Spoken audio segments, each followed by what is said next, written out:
Everyone is talking about flow.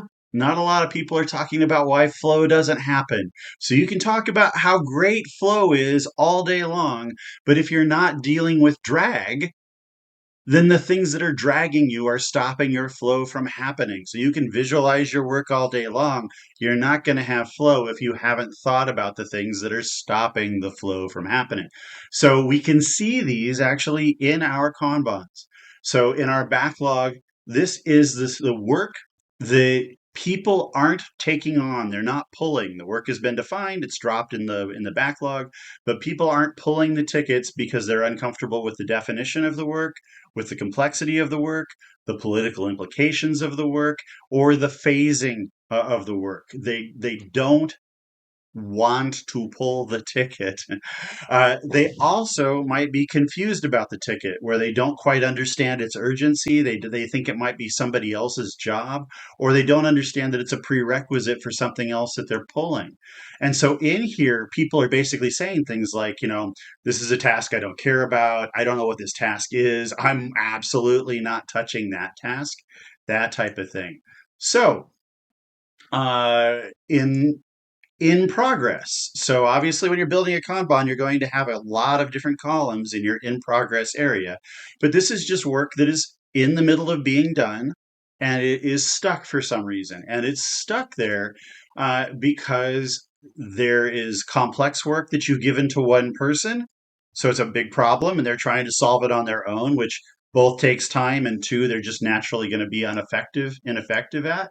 The work is pulled by somebody who's routinely interrupted or even purposely interrupted, where they're not able to finish their work because people are constantly showing up and making them unable to complete that work.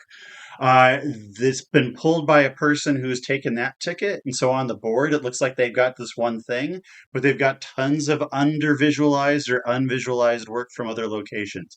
And that can include a lot of meetings on their calendar. So I meet a lot of people who have a very clean Kanban and a very messy calendar. And they're like, I'm limiting my WIP. Why don't most of my work get done? Well, meetings are work.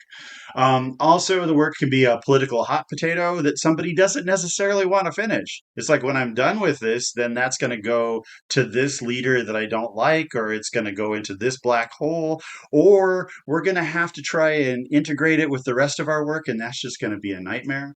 And so the people here are saying things like, oh my God, I've been saddled with this career ending task that if I'm just going to try and survive, maybe I'm just going to try and like delay and not actually finish the work. And then as long as I can delay, I can just keep stretching this out and then maybe it'll just go away. I've been beating my head on this ticket for 5 days, and now I'm a jerk, which means I'm a jerk that like I haven't finished the work and people are waiting on it, and they're like, "Where are you, you jerk?" But the other way I'm a jerk is that people are like, "Are you done yet?" And I'm like, "No, no, I'm not done yet." And the other one here, like I started this and I need Steve. Steve's out of the office today. And so I'm going to have to wait for Steve to come back in. But now I've been told that I have to finish this before Steve gets back. So I'm just going to make some stuff up, right? All sorts of anti patterns that can happen here in progress. And then last but not least here is done, the done column. And this is where most of the problem lies. And that's what people aren't expecting. How can drag happen after the work's done? Well, the work's done because you've intentionally completed incomplete work. You've moved it into done before the task is really done. And this is usually to satisfy sprint or deadline goals or some sort of bureaucratic or compliance demand. FUD, fear, uncertainty, and doubt, lack of care, lack of training, something is making you move those tickets into done. And so these things are lax. It is an acceptable completion, politically acceptable completion of unacceptable work. And that will come back to bite you every time. That's where your technical debt and your defects and your rework all comes from and come from any of these things that you can read on the screen here. And then these tickets here at the end, they get pretty funny. They're like, people are like, I'm just going to put this in. I hate this task. I hate my job. I hate my life. I'm just moving this into done so that people will leave me alone. You've automated tested it. And so the bots say your work is awesome, but your work is not awesome because the bot didn't know what to look for when testing it. Um, you, uh, there's all sorts of reasons here, silly reasons. So all of these things are folded into Tony Ann DiMaria's in my class on PK, or Personal Kanban Evolved is what it's called, but it's basically all Kanban. So if you're doing Kanban now and you're trying to get your work to flow, or you're trying to get the board to be used and people aren't using the board, come spend a few days with us.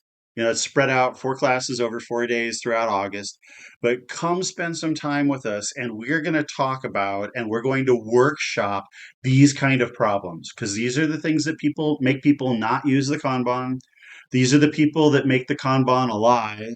And these are the things that make our work not flow.